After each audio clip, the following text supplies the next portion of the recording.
This was much easier to digest than a 3-hour Raw. Isn't it? Yeah. I felt to myself about like the second hour mark that I would get really, kind of just like, all right, we went through 2 hours of pre-show. Now we're on the second hour of the other show. Can this just end already? But I thought this was I was going to say a fun ride, but I probably should have said an ultimate thrill ride. Peyton, what are your thoughts on the timeline? Was it Goldilocks scenario just right? Well, here's the thing. On top of that 5+ hours, we also had a 2-hour pre-show. Mm-hmm. And this is also after, you got to consider, we had NXT last night, Hall of Fame Friday night, plus whatever other festivities you may have been partaking in. And we still got 2 more nights of Raw and SmackDown. Uh-huh. Yeah. So you do have to take all that into consideration. That being said, it's not atypical for these shows to be long. I mean, even in Japan, when they have their Wrestle Kingdom shows, those shows go for 7-8 hours as well.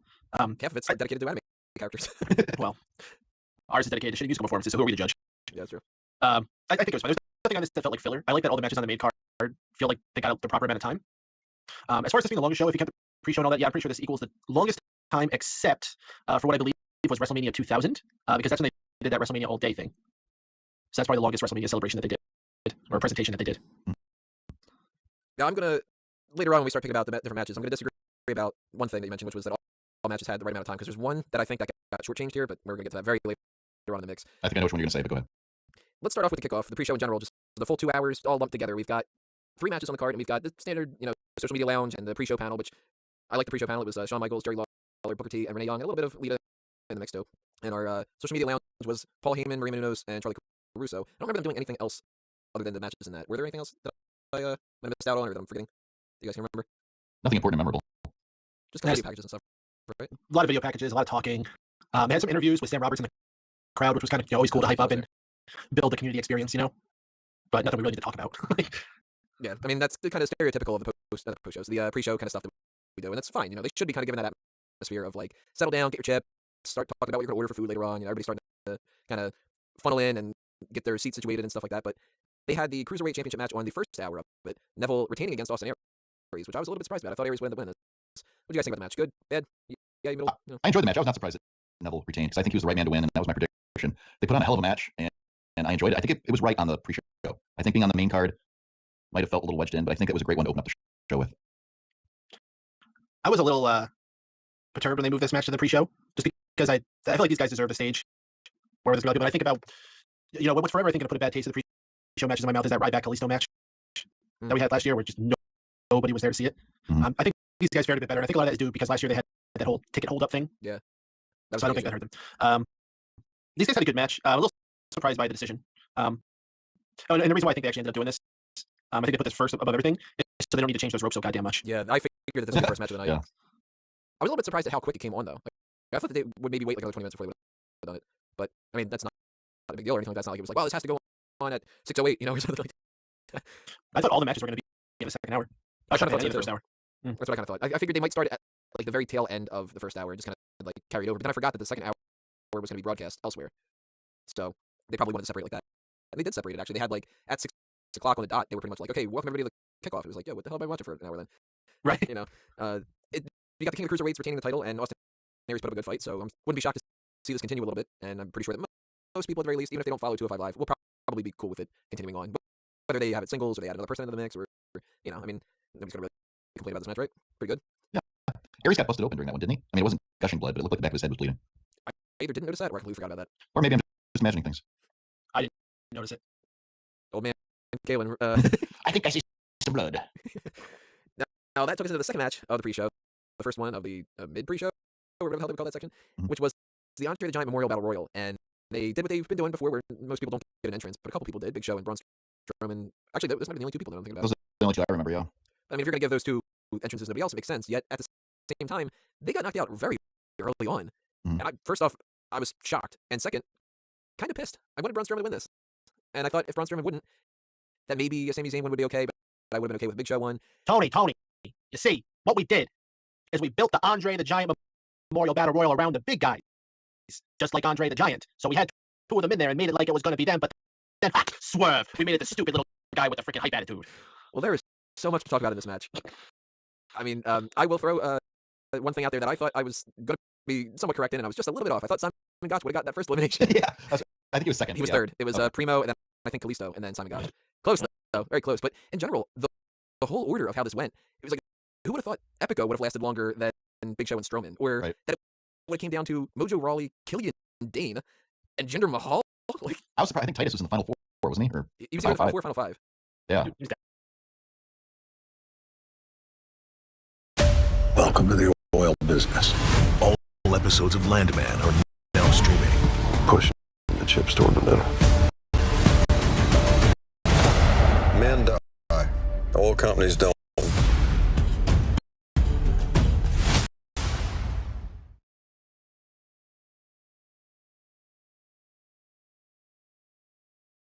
Why ain't you got no man? That is such an aggravating question.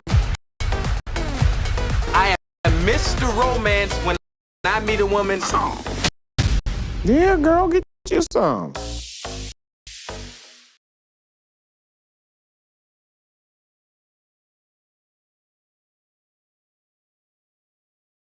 At one point, I thought Apollo Crews might win. Once Strowman went out, I was like, oh, this must be Sami Zayn's to win.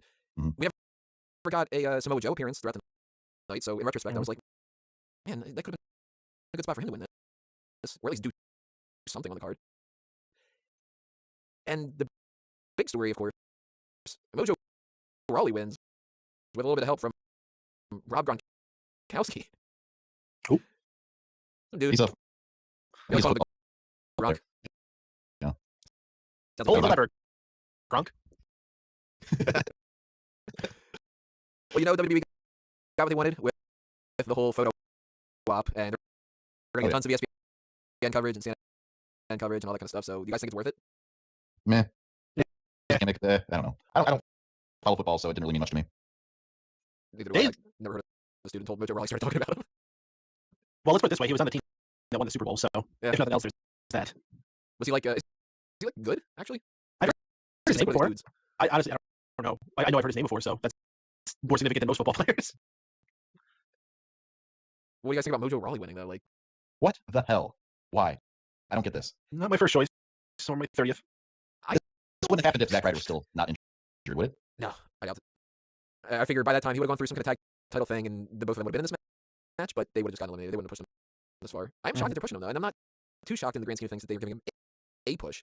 But I didn't think that they'd give him the win, if not just because he was the first person that announced that he would be in the match. Dude. I figured it was too easy. You know? This was literally for shock value and nothing else. This is Yep. the same exact thing as when they gave Zack Ryder the Intercontinental title at last year's WrestleMania. The only difference is they can't have somebody beat Mojo Rawley for the trophy tomorrow night at Raw. It's a shame they can't. That'd be great if they did, though. Mojo Rawley, even a SmackDown guy, just to make it to where it's not even a 2-day reign. He just comes out on Raw and, I don't know, it's Mojo or Braun Strowman or whatever, just kind of like, hey, can I challenge you for, like, they didn't engrave that in there yet, right? Have they? And he's like, no, you know, I'm like, and they're just kind of like, yeah, let's just put that on the line real quick. One punch knocks him out, whatever. They Yeah, should just have Sting show up tomorrow night on Raw and throw or on SmackDown and throw the statue in a garbage truck like they did with Seth Rollins. it'd be good. So I know I wasn't the only one who was just begging for Jinder Mahal to win this. Right. And to turn babyface in the process, because he would have. It was a weird match, though. Like, Yes, very weird. I mean, you started it off, and it was like Big Show and Braun Strowman on the different sides, and half the ring is looking at one, half the ring's looking at the other. And I'm sitting there going, oh man, they're going to toss us out. We have 32 people in the match. We're going to get down to like 15 in the next couple of seconds. About a minute and a half later, Big Show's out, and I'm like, oh, they're just giving Braun Strowman the big spotlight. That sucks for Big Show. And Strowman gets out, and I'm like, the fuck is happening here? And then the next thing you know, it's like Ziggler's out, and Zayn is out, and whatever. And I'm like, why is Epico still in here? Why is Jinder Mahal in here? Like, what the hell's happening? Is this Bizarro Land? Like, You know, as bizarre as it is, under the circumstances, everything also made sense. that they would team up on the big guys and stuff. Yeah. Yeah. I mean, I can't fault that logic. But it's so weird that it was like, if you would have told me ahead of time, first off, I didn't even know that Killian Dane was supposed to be in this until like No, that it was was starting. Mhm. And Yep. I'm not a big fan of Killian Dane, so I got nervous for a little bit that it was like, oh, they're going to give it to Tian Bing or Killian Dane just to do the Baron Corbin thing from last year. But if you would have told me that they would have won a week ago, I would have been like, okay, that makes more sense than Mojo Rawley and Jinder Mahal in the final two. Yeah. Now, if anybody would have picked Mojo Rawley to win this thing, we would have made fun of them mercilessly, and they would have deserved it. Because Come on, guys. I think Mojo's got a shot. I'll give Dace a little bit credit here. He was like, I hope that Mojo Rawley wins just because he's an extension of Zack Ryder. Fuck. And you know what? I don't know for sure. I got to double check to see if he put it out there, but maybe Peter might have said something about Mojo, now that I'm thinking about it. Peter, if you did, let me know. Fucking comment bought below. this kid. Well, do you guys think that this is going to lead anywhere to like a significant push for Mojo? Is he going to be like, you know, Baron Corbin wins the IC title and then Mojo becomes the next IC champion after him or something? Or is this sort of the same thing with the other the Giant Memorial Battle Royal Winners, where it's just going to fade into oblivion after a I- week. I think in 2 weeks it's not going to have any significance at all. They'll probably mention it this week and maybe next week, but after that it's going to be like it never happened. Well, I have to disagree with you for one thing. I mean, you can't say Big Show disappeared into obscurity. I mean, Big Show was already a made man. Yeah. But I mean, that didn't get like any big pushes out of it, really. I think Baron Corbin did pretty well for himself. I mean, he I think Mojo Rawley's going to have a significant singles run. they like there's something they like about him. You know what? They're going to try. At this point, I'm going to have to switch up my title predictions for like whoever the next champion is and all that kind of stuff. I'm legitimately putting down Baron Corbin is going to be the next person that wins the IC title, and Mojo Rawley's going to be the one that beats him, I think. As a small business owner, you need a tax service that lets you focus on your business while maximizing savings and providing year-round support. Try TurboTax Live Business. Your TurboTax expert who specializes in small business taxes will help find every tax break to keep more money in your business guaranteed. Plus, expert help is available year-round at no extra cost. Maximize your tax savings. Visit TurboTax.com and try TurboTax Live Business. Brand power, helping you buy better.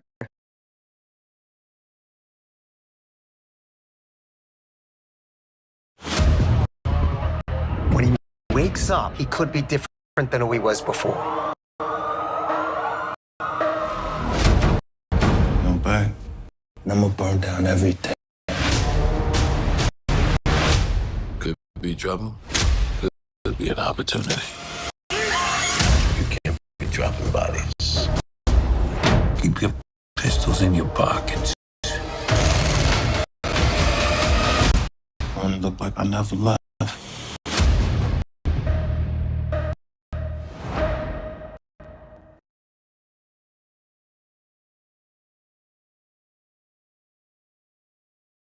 I would have thought Apollo Crews a couple months ago, and they've dropped him like a fucking sack of potatoes. And Kalisto, man, what a shitty showing today. He wasn't even involved in this match for the longest time, and then they announced him, then they pulled him at the last minute, and they put him back in there according to certain dirt sheets, but that might not have been true to begin with. I don't know. This whole situation was just sort of like... I'm sorry, Tony. How many people do you think noticed that? Not me. It's Kalisto. Oh, it's dirt sheet stuff. Nobody cares. But how many people would have called Mojo Rawley winning though? It's like this is a whole the biggest surprise of the entire night for me. I gotta say. Oh, second biggest surprise. I'll get to another one a little bit later on, but did not expect it to happen. I had a list, like you were saying.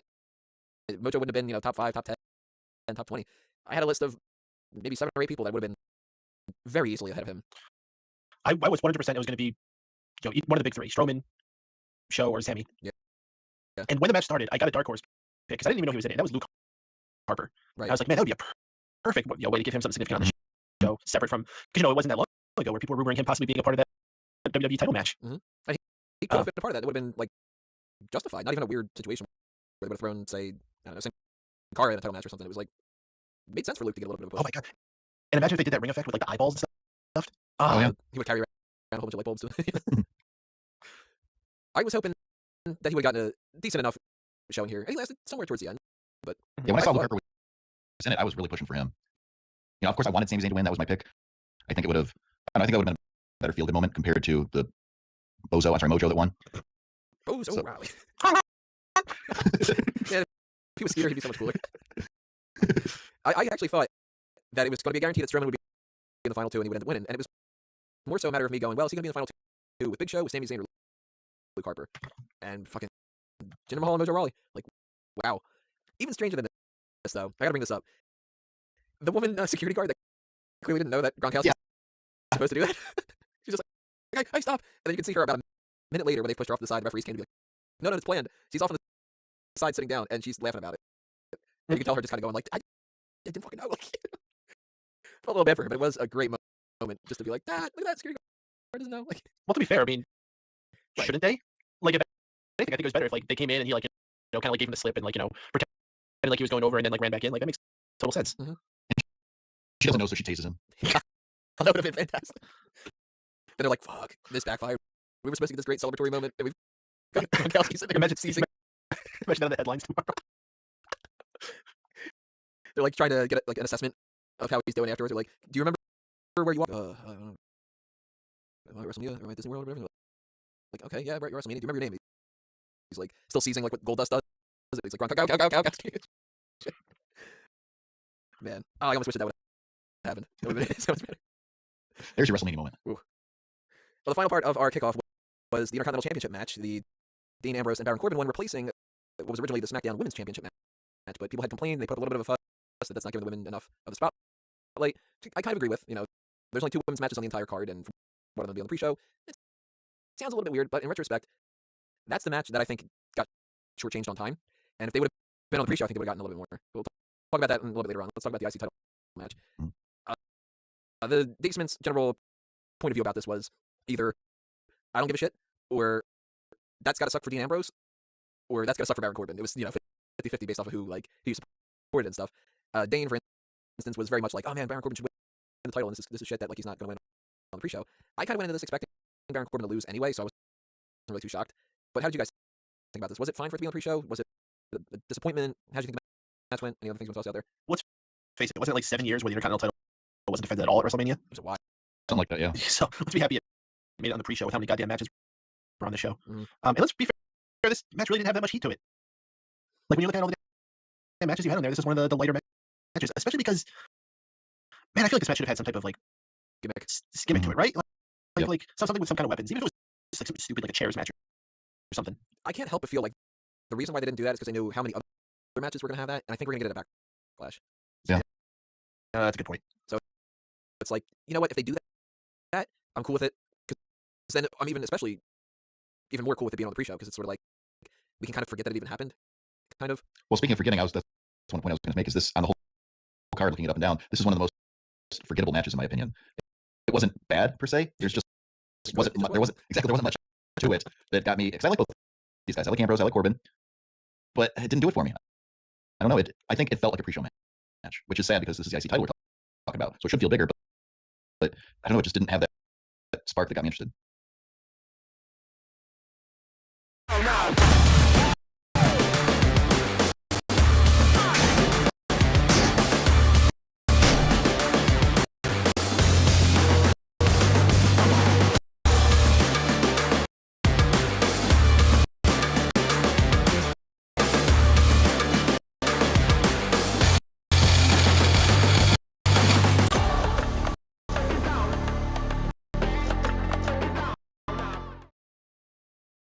Yeah, I can't disagree with that. Peyton, what do you think about this? Were you disappointed with it, or was it just fine?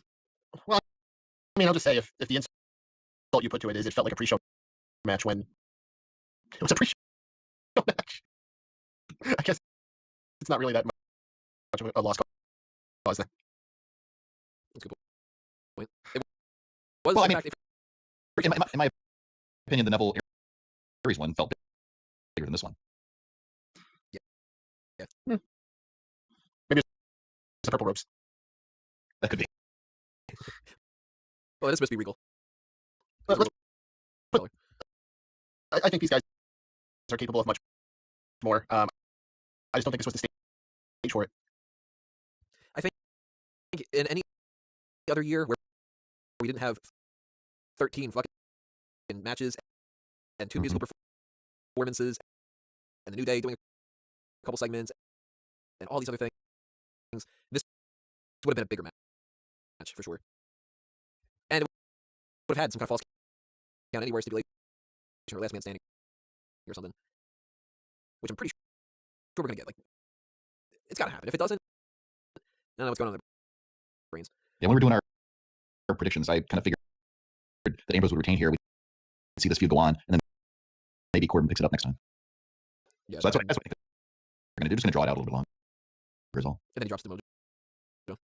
That is very, very possible now. Or I wouldn't fucking have Gronkowski.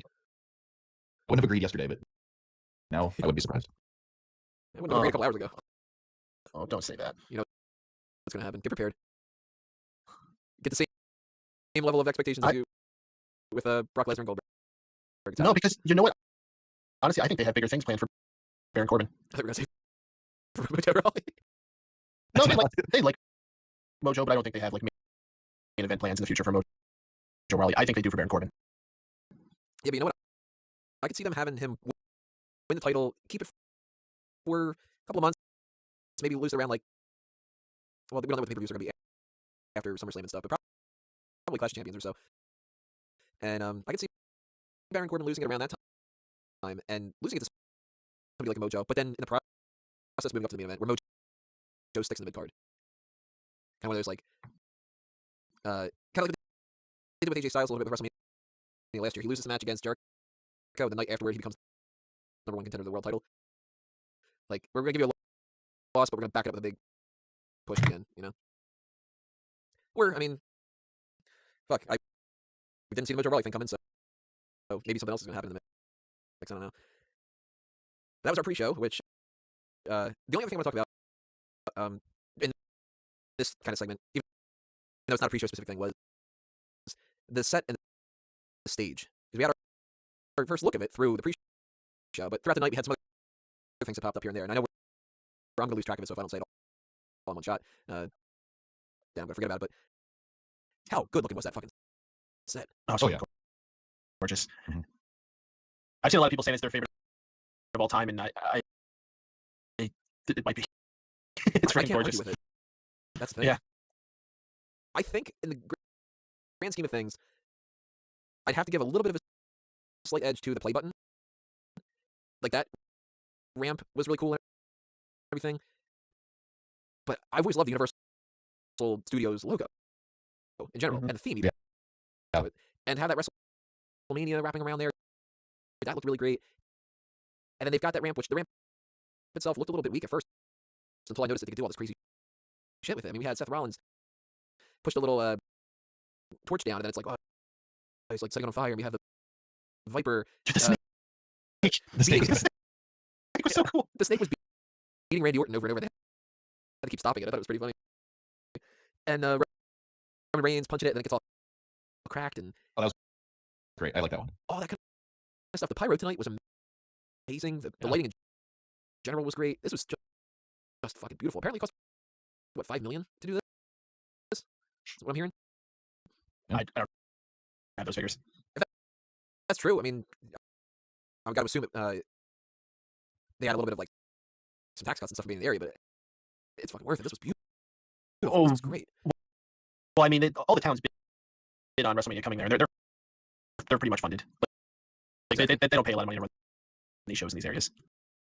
No, because all the towns get so much kickback and everything. It's we're gonna get a couple weeks from now or so some kind of number where it's gonna be like, yeah, the amount of revenue that they generated for that city is gonna be fucking skyrocket and stuff.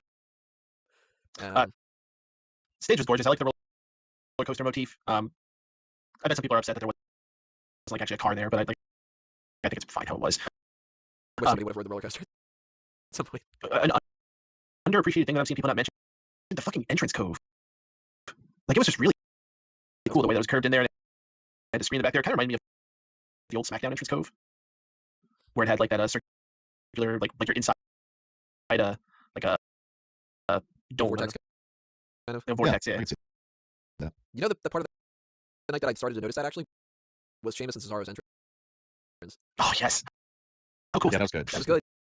I gotta admit. And I also am a little bit disappointed they didn't utilize it. I can understand why, given the circumstances. Is that ring on top of the ring? I was just like, that's so cool, even though it's so gimmicky and stupid in general. Well, I will say is that during the day it did look a little goofy. I mean, I loved it. Right. I could see people say it was goofy, but at night, oh, it was beautiful with the lights on the ropes and everything. Dude, it was gorgeous. It was a good way to keep the rain out of it, rain too, instead of just having some kind of generic, like, you know, tarp over it or something like that. They've been getting pretty creative with those canopies over the years. At this point, like next year, what are we gonna do next year? You know, where are they gonna be? They're going back to New Orleans. Oh boy. You've been broken, Kemba! Hey, it's me, you. But from the future, 2 weeks after you automate customer customer service with CX1 Empower. It changed everything. Good luck. Yeah. The only other thing, set or stage-wise or whatever, that I want to mention, which it only applies to one match, was the Bray Wyatt Randy Orton bug thing. Well, they did utilize that screen a lot throughout the night. Like, I remember when Naomi came out and said "feel the glow in the ring," and that was a gimmick they used multiple times throughout the night. But that was the most prominent because it just came out of nowhere mid-match. It wasn't a screen, it was just a projection, right? Yeah, Well, that's what I'm saying. It was like using the mat as a screen. Right, gotcha. like a chroma key kind of thing. I'm of the mindset that it was cool the first time I saw it. By the fifth time, I didn't care anymore. Oh, no, I thought it was awesome every time they did it. Oh, yeah, me too. I thought it was an escalating thing. Like the first time was cool, second time was cool, the third time was even cooler. Like I loved it. By the third or fourth time, I was sitting there going, all right. Like, but it's still a really cool idea. It's still a really awesome thing that they added into the mix. I think it would have been a little bit cooler if they would have just only used it one time. But I mean, I can't really complain about that. It's not like it's like too much of a good thing, kind of. You know what I mean? But let's start getting into the main show here. Let's take a while. AJ Styles versus Shane McMahon was the first match of the night, and at first, all of us were sitting there going, "They're gonna start off with this." Well, in retrospect, Exactly. yeah, Yeah. like, Yeah, that's the same thing I said. Matches on the card. Of course, they were gonna start with this. You know, As soon as they started hyping this one, I'm like, wait, this is the opening match on the main card? Mm. But Like- it fit. Here's my thing. I think they wanted to start off with one of the important matches. Right. And the reason why I don't think they went with one of the other ones is because a lot of those matches needed to be in the dark. You know, Undertaker had to come out in the dark. yeah, Bray Wyatt had to go in Bray the Wyatt dark. to come out in the dark. Goldberg and Lesnar had to be later on in the show. Naomi had to come out in the dark. Mhm. So it had to be either this or the ladder match, and they went with this. And I don't think it was a wrong decision. It was a little surprising. No, I think it was a great decision. You know, I'll say one thing. The show kept me on the edge of my seat. And that was just another example of it. Just one of those things like, huh? Okay. I wouldn't say it kept me on the edge of my seat, but at the same time, I was never bored. No. This entire night, I wasn't bored at all. And we've had so many different pay-per-views that have been significantly less time, and I've been sitting there going, Jesus Christ, can we just hit 11 o'clock already? I want to be fucking done. Even the matches I didn't really enjoy the most out of this, I was still sitting there having fun watching it, bullshitting around, eating some pizza, and just sort of taking it all in and stuff. So this match I thought was going to be worse than it was. I actually enjoyed it quite a bit. Yeah, this one exceeded my expectations. I was not expecting, because the commentators even sort of said, you know, you don't want to wrestle, or how they say it, you want to wrestle a fighter and fight a wrestler. Yeah. Because their styles are very, very mismatched. But yet they were able to put on a hell of a show. Yeah.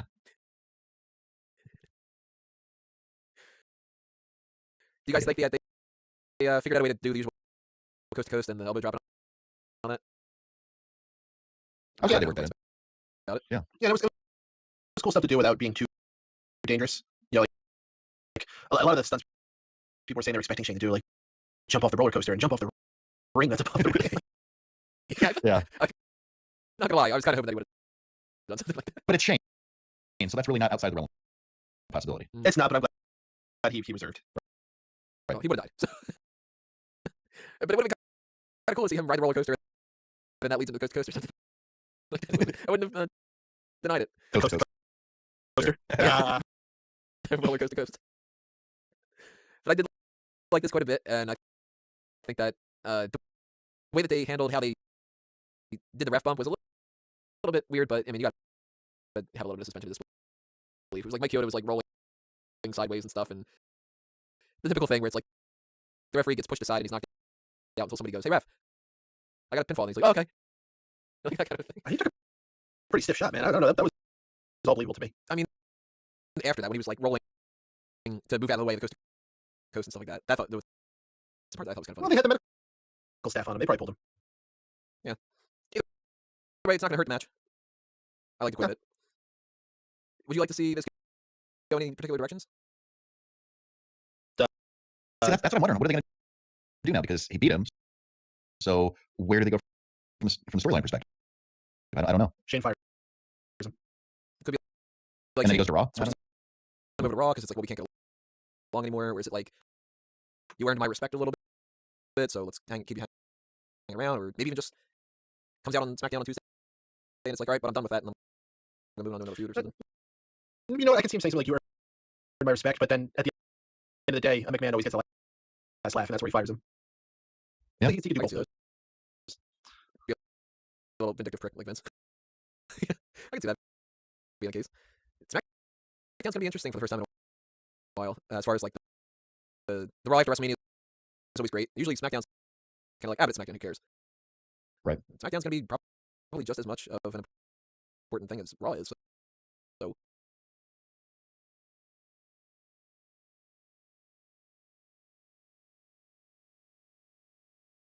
This cleansing balm truly dissolves my eye makeup so easily and is suitable for acne-prone skin like mine, so it won't clog pores. This is Dissolve Away by Hero Cosmetics. I'm so glad I found a cleansing balm that's gentle and leaves my skin clean. yeah, it's big surprises maybe. Mhm. Our next match on the night was the United States title match. Kevin Owens against Chris Jericho. We got a new United States champion. I have to say, underwhelming finish, but I like the match. Yeah, I would agree. Underwhelming finish. But overall, the match was enjoyable. I'm glad that Owens won. I'm glad that Jericho put up a fight. There's a lot of good back and forth, but I would have been really disappointed if Jericho would have won. I would have been really disappointed. No? I would have been okay with it because I think he's going to stay around just a little bit longer. At least he'll pay back, I think. Yeah. Where were you leaning on this, Baden? Were you like good enough if either one wins, or kind of hoping for one or the other? To be honest, by the time we were getting to the end of the night, I was kind of trying to recap some of the show in my head, and I couldn't remember much of this match. Out of everything that's going on, I don't think it's necessarily anything was wrong with this match. I just there was so much info to take in, and I don't have a lot of memories of this match. I remember actually being kind of bored during parts of it, especially the first like 5 or so minutes of it. I remember being dreadfully bored. I was expecting this to be one of the best matches on the card, and now I don't think it was. It was enjoyable, but I don't think it was in the top third of matches. Yeah, I can't disagree with that. I wanted this to be better than what it was. Mhm. Not to say that it was bad, but given the way that their feud has gone and how great both of them are in the ring and the chemistry that they've had on the mic and stuff, I kind of expected it to be a little bit better. But I also kind of think maybe the reason why that's the case is because it wasn't given that pomp and circumstance. I think it might have been because Chris Jericho got that ankle injury.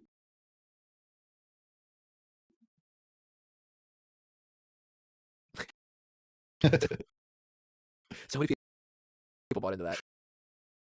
I got simply like stupid tweets and messages and emails and stuff where people are like, "You didn't update it to say that Jericho's not."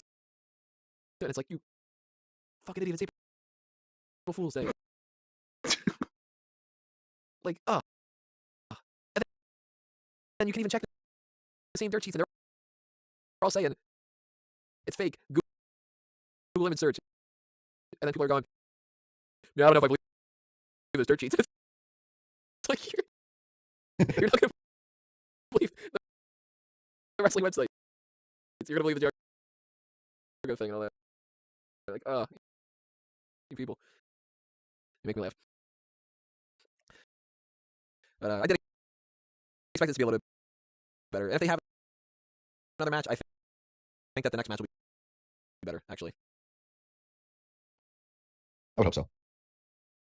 I think it's sort of the same situation as Baron Corbin and Ambrose. Kind of like Payback and Backlash. If they have another thing going, I'll put a little bit more focus on those kind of things. I got lost in the shuffle a little bit tonight. That's all well and good, but whatever happened to WrestleMania being like the best chapter ender? Like, that was supposed to be like the end of the season, figuratively, right? Like, right. Yeah, the night after is when you restart the next season or the next fiscal year, however you want to describe it.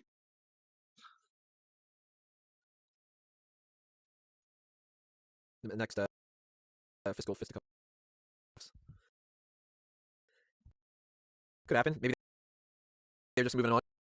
I mean, we don't know how long Jericho's going to be still hanging around, because he could be on Raw tomorrow. He could be gone for good, or not for good. I mean, he'll show up again.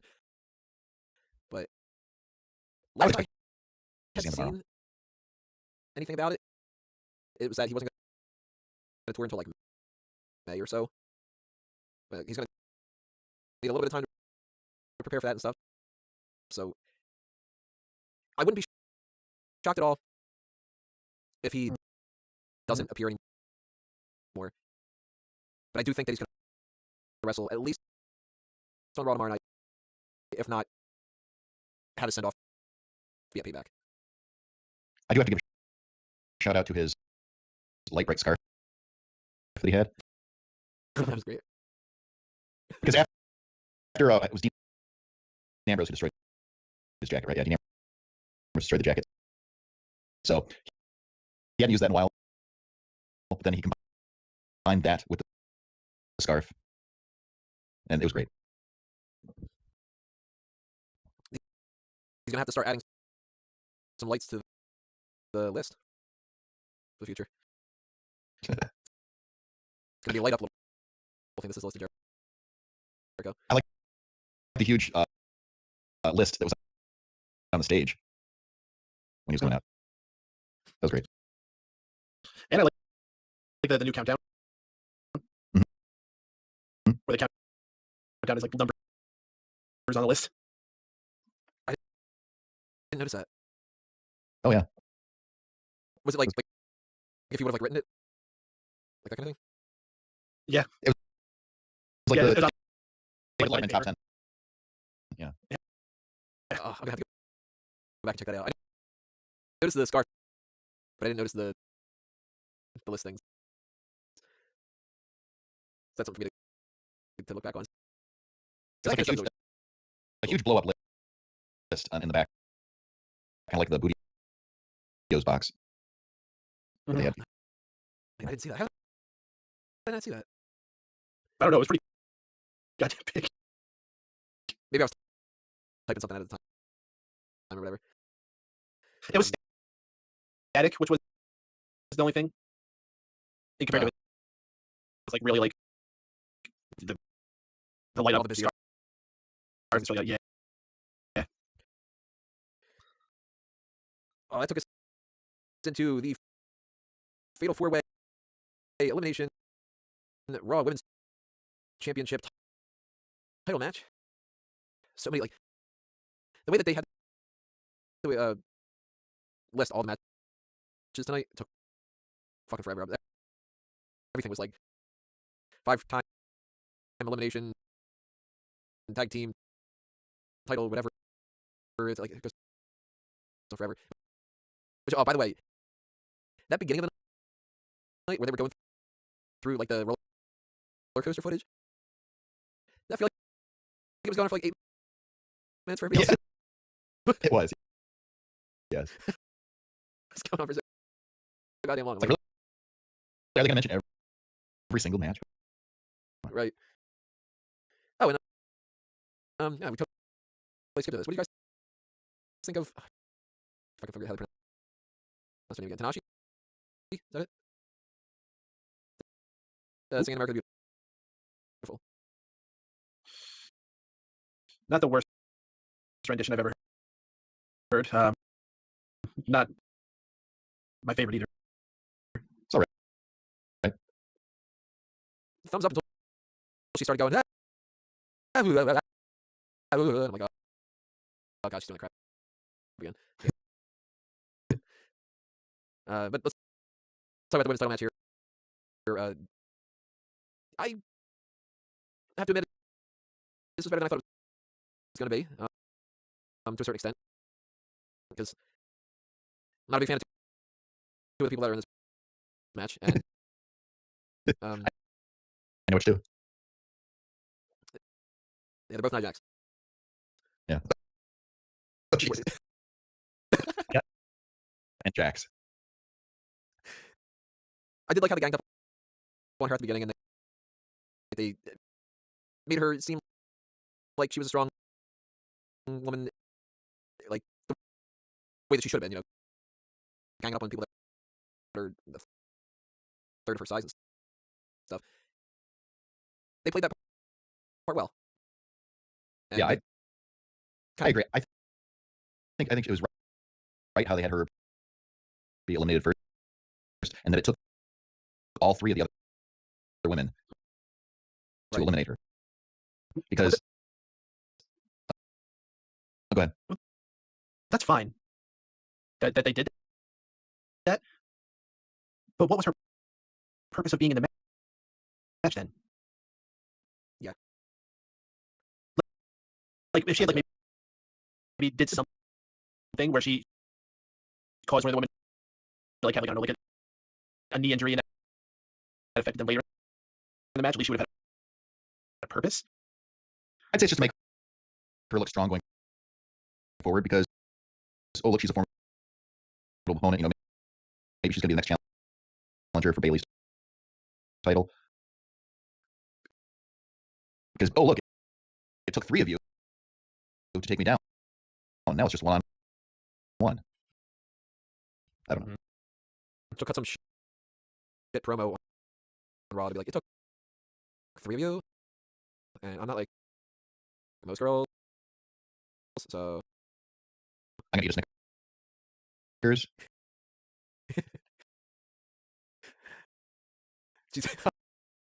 I shouldn't make this joke, but I want to.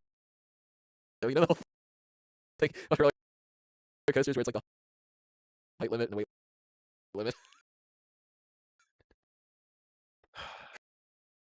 Tony, you're better than that.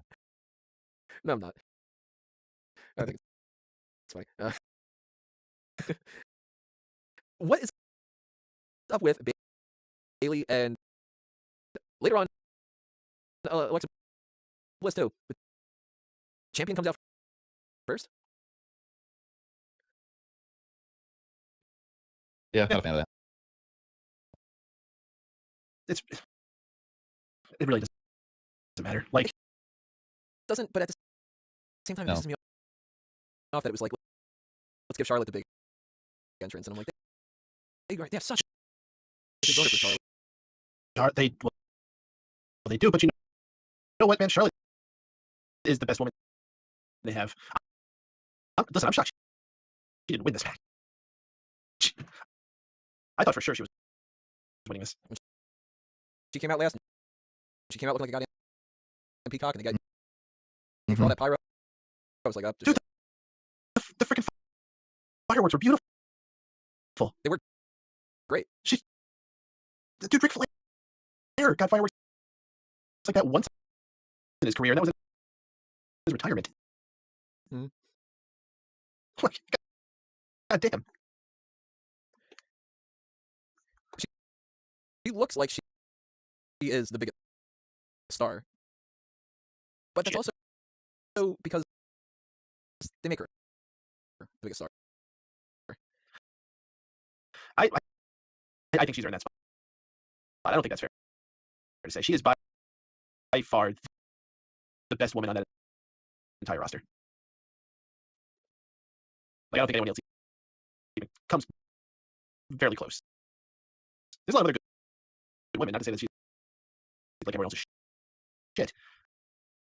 But she is a level above. She's a freaking nation. Dude, that freaking corkscrew she did in this match. That was great. Her Yeah. timing, like she's not always good, but her promos are actually a step above any of the other women generally. She really is something special. And I know they're trying to rush her to get all those title wins, which is why I'm I'm shocked she didn't win this match. I'm very surprised, and I will say another good thing about this match that I thought that they pulled off really well, even though it went against what I would have wanted them to do. 'Cause I wanted it to be Sasha and Bayley at the end, just because I'm pretty sick and tired of Charlotte, and I think that would have been a better kind of one-on-one. But the way that they took Sasha out of the match, I liked a lot. The way that she hit that turnbuckle that was exposed. Yeah, that was. That Yeah. was like bang, and it was like that really felt like she hit with a lot of oomph. And I mean, we all know that this stuff is fake, but some of the actual physicality is real. And we know that she wasn't actually getting knocked out and stuff. But I was just like, damn, she sold that really well. That was great. That was one of the best. Like, it's not a big spot that people are gonna remember too much. Like, stuff that happened in the Raw Tag Team titles. But I was like, that was one of the most fluid, well-performed spots of the night. And the corkscrew too. The corkscrew was fantastic. That was like picture perfect.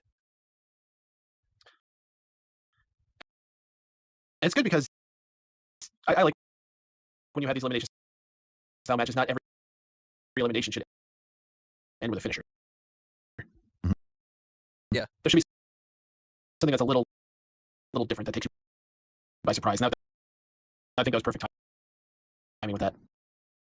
Especially in WrestleMania, where we're used to people kicking out of finishers left and right.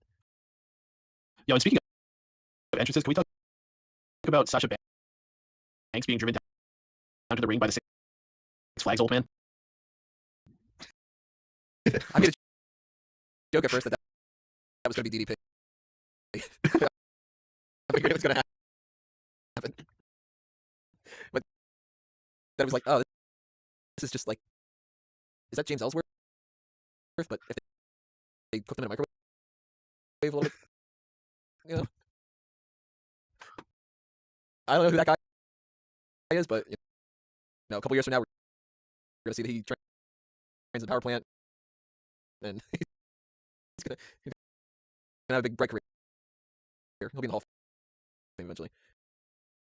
Wasn't CM Punk a part of that 1 year too? He did something like that.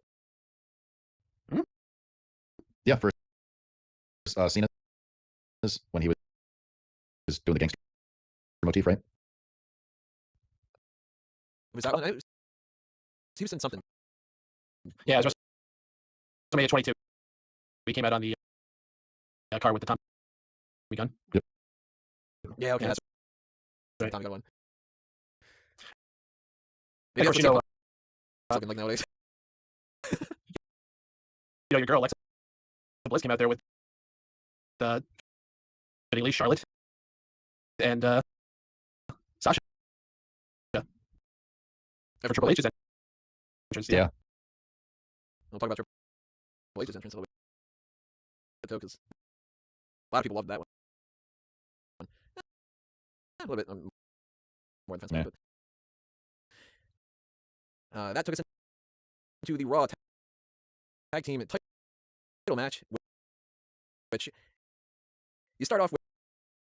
I mean, we had some good entrances. We were talking earlier with the Sheamus and Cesaro thing. That was cool. It was like the best entrance they've ever done. And I was like, oh, they're doing like a Matrix thing here? Oh, wait, no, they're wearing kilts. Oh, wait, no, he's doing the Cesaro thing. I'm like, oh, okay, I'm down with it. Then we get the New Day coming out. And I'm thinking, oh shit, the New Day are actually going to wrestle. This is great. I love the New Day. Then we get perhaps the biggest shock of the entire night, even though some people saw this coming. It's a fatal four-way match, and your tag team that's going to be added in the mix are fucking Hardy Boys come out. That pop was huge. It was rumored on some of the dirt sheets, but I wasn't buying it until I actually saw it happen. And yeah, I popped. I marked out totally. That was a fantastic moment. That was probably my highlight of the night, seeing them come out. I thought they'd show up tomorrow.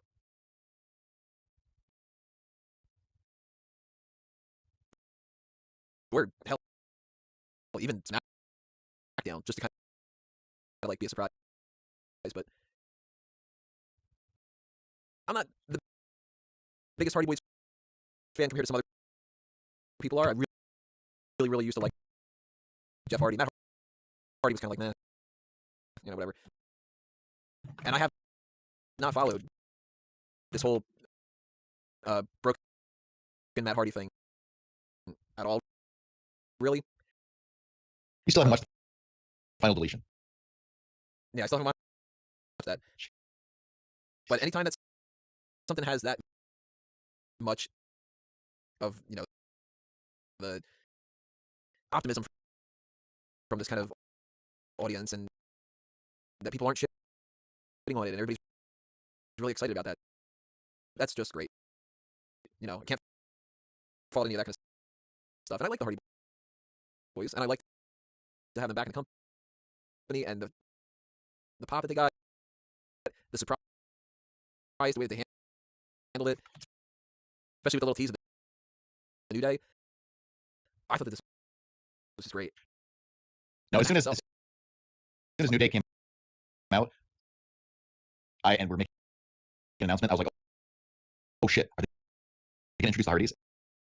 And then I was like, oh, maybe it's just them. No, it's not going to be them. It is the Hardys. Holy shit, it's the fucking Hardys. Holy shit, I'm right. I don't know what to do. Yeah, I freaked out. Peyton, what were your thoughts on this? Were you shocked? Were you not shocked? Well, I mean, it's been the talk of the town in the last number of months, man. So I'm not gonna say like it was a complete shock in hindsight, which I think a lot of people can say that, but in the moment, it was huge. I mean, it was absolutely freaking nuts when their name wasn't announced. Like anyone who was and acting excited was, you know what? This is a phrase I said to bust out. If you weren't excited in this moment, I just don't think wrestling is for you. I think that's what it comes down to. Unless you were just somebody who just does not like the Hardy Boys, so then you'd be like, well, oh god damn, man, I wish that these guys would fucking come back, you know. So let's just say this: in the last 72 hours, we've seen the return to the WWE family of Kurt Angle, Drew McIntyre, and now Matt and Jeff Hardy. And who knows what's gonna happen tomorrow night, Tuesday night. Well, I'm just saying, these four guys a year ago were the top four names in TNA. Yeah. This is more company. And if you also factor in some of the other things, I mean, we didn't get Samoa Joe tonight, but you talk about a guy that was one of the mainstays of TNA. You got AJ Styles, opening match of the night, ends up being, and not even an opening match of the night, opening match of the night against Shane McMahon, in a match where people are going, that's not good enough for him. You've got the NXT champion is Bobby Roode. The Cruiserweight Championship match is Neville against Austin Aries. It's like, and I love the audience that sits there and goes, "Oh, everybody talks about these two people sucking until they come into WWE." No, we're talking about TNA sucking. And when the good guys come over to WWE and they prove how damn good they are and how a good company can utilize them to be even better, it just feels so great. I'm not even a big Drew McIntyre fan. I wasn't even a fan of him when he was around. But when he popped up on NXT TakeOver, I was just kind of like, you know what? That's pretty cool. I like that he's back into the mix. But I think it's funny that all members of 3MB now are back with the company, but they're all on different brands. That's true. There's Slayer's on SmackDown, Jinder's on Raw, and McIntyre's officially in NXT. That's funny. They're gonna do like a tri-branded kind of thing. It'll be like, you know, you're the member over here, and you know, meet up only for the crossover events. What if they did all become like the champions of their respective brands, and then like had like a cross brand faction, and it's all together holding all the titles? Like if Jinder had won that Andre the Giant Memorial Battle Royal, maybe that would have been the start of that path. Somewhere out there in an alternate universe, this is happening. You know what they can call themselves? The three-man brand.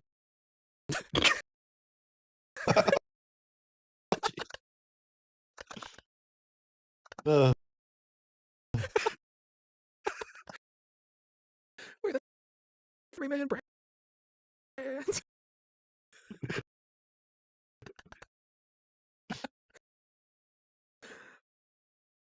Being Raw tag title match, though, I like this from start to finish. Oh, I loved it. Very, very entertaining. I wonder if Enzo and Cass are pissed if this would have been like their moment, and it's like the Hardy Boys come in and steal it all. But I love the idea that they're the champions, and the Raw tag team title situation was getting pretty dire.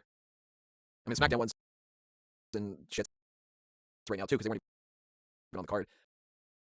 But you inject the Hardys in there, it's a whole shot of adrenaline.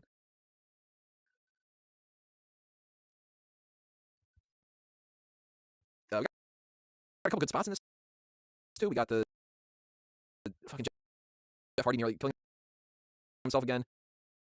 Oh yeah, that's what I was waiting for. I was like, holy shit, Jeff Hardy, he's gonna do Swanton Bomb off the top of the high ladder, and I was not disappointed. See, I thought Jeff Hardy was going to jump off the ring on the top. Yeah. It wouldn't have shocked me at that point. If you would have been like, okay, we'll bring him in just for the one thing. If he dies, he dies. What movie is that from? If he dies, he dies. There's another Rocky one. 4? One of the Rocky 4. Yeah, there's Drago. Yeah, I like this. What do you guys think about the new champ? To looking for any specific feuds for them to go forward with? Should it be against Gallows and Anderson? Or should we skip to something else? Or what do you think? Here's the thing. We got the Hardy Boys. Not Broken Matt Hardy and Brother Nero. But they did talk. Yes. So maybe they are still going to be the Hardy Boys, but maybe they will kind of be similar characters. No, if you've seen what they've been doing in Ring of Honor the last few days, they're under lockdown from the lawsuit. So they're doing subtle references to it, like he's doing like the delete hand motion and everything. But he can't call himself Broken Matt Hardy. Brother Nero completely shed the entire outfit and character. He's just Jeff Hardy. All right. Obviously, there's no Senor Benjamin. I did love how the whole crowd was going on with the delete chants, and I think Matt Hardy was even saying delete. They're not going to be able to escape that. Oh yeah. I mean, we're talking about Husky Harris chance for Bray Wyatt for a long time, and I think it just needs time. I think WWE will either out-lawyer them, or they're just going to give them a bunch of money, and they're just going to be able to do it. Like, this whole thing is stupid, and I think they just need some big boy people to take care of this, and WWE won't be those big boys. I could see that being how they just revitalize themselves in a couple of months. Just sort of ride the wave of the Matt and Jeff Hardy thing. Keep the nostalgia going. A couple months from now, when people are like, yeah, I'm getting a little sick of Matt and Jeff Hardy. Suddenly they turn heel. Or just snap or something. And then the fucking Do everything all over. options. Yeah. You can do the same type of things that maybe the people that were only following WWE like me, I didn't see it. So if you replicate some stuff you did before, it's going to be brand new to me. And do you really think that they could possibly bring in Prince Maxwell? is that the kid? That's the baby. No. See, I don't think that they're going to do Senior Benjamin. And No, she's not going to be in this at all. You can not do it without them. Really? You cannot do it without them. It's an ensemble. They are, yeah, they're vital characters to this. It's not just the Broken Matt Hardy character. It is the entire group. They work together. Now, I'm sure the guy who played Senior Benjamin isn't doing anything, or actually, I think it's kind of a funny idea. I saw Shelton Benjamin is healthy.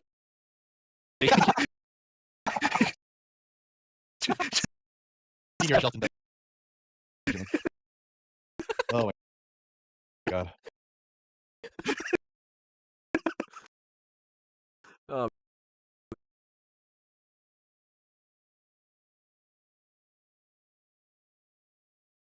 50% off any pizza, including new Parmesan stuffed crust? Now that's a deal. This week only at Domino's. I forgot about Shelton Benjamin. He should be popping up again real soon. So I'm really excited for that. I like Shelton. And if he's popping up as this Senior Benjamin thing, then I don't know what the hell to expect. But why not? I like him. Then we had one of the low points for me in the night. Oh Which yeah. was John Cena and Nikki Bella against the Miz and Maurice. And I can't say that was a low point in the sense of that I expected much more. Because I didn't. No, I got exactly what I expected. That's one of the problems. And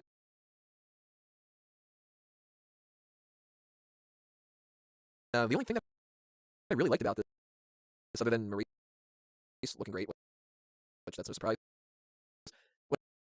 was that little section at the beginning where Miz was just kind of playing up to the crowd. That was fun. And I did like how the crowd was obviously behind the Miz. They're chanting Miz is awesome. And I like when the crowd gives respect, not just anti-Cena, but pro Cena as opponent. Oh, Miz has been gold. Oh, absolutely. That's great. But I'll tell you what's not gold. Al Roker. Oh, nice. He's chocolate. Chocolate Thunder? Uh, What the fuck is that? Like, I get that it's supposed to be a joke. And it was just embarrassing. jokes are supposed to be funny. Yeah. Well, I think it was supposed to be fun.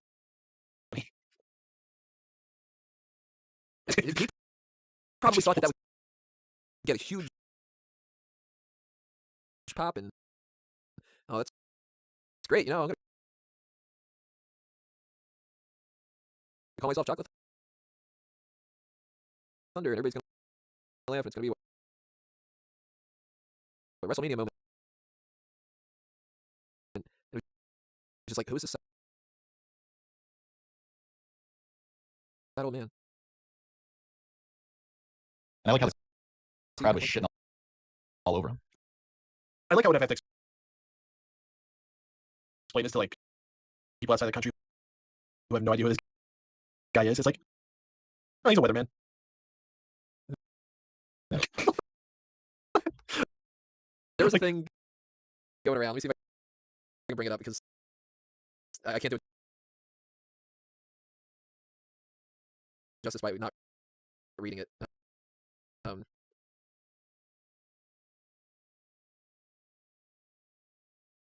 There's this little picture going around. I don't know who started to begin with, but it was a